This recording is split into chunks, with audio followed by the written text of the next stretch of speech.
Mummy mummy మమ్మా ఏంది ఏంది మమ్మీ ఆఫీస్కి వెళ్ళాలి, నాకు ఏం వేసుకోవాలో అర్థం కావట్లేదు, తీసియవా ప్లీజ్. ఇంత పెద్దగా నువ్వు బట్టలు చూసుకోవడం తెలియదా అని ముందు రోజే తీసి పెట్టుకోవాలి డ్రెస్ అని.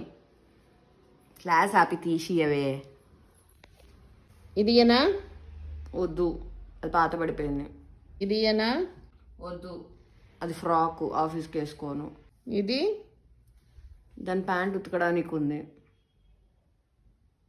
దాని ప్యాంట్ లేదు. ఇది ఏనా? అది మొన్ననే వేసుకున్నా. ఇది ఏనా? అది రేపు వేసుకుంటా. మంచిది మమ్మీ, ఏదన్నా అన్ని పిచ్చి పిచ్చి చెప్తున్నావు, ఏదన్నా మంచిది. మంచిదంటే ఏంది? ఇది ఇస్తా పటు. అది నువ్వే వేసుకోవద్దా, నువ్వు చాలాసార్లు వేసుకున్నావు అని. ఒడకొడుకు తీస్తా. నీ అమ్మాయి ఇదే వద్దు, అది నీ ఇష్టం వచ్చింది వేసుకో పో. నాకు తెలియదు పో, నీ ఇష్టం వచ్చింది వేసుకో. ఇంకొకసారి బట్టలు అన్నాం అనుకో ఇంకేంలే. ఇవే ఇవే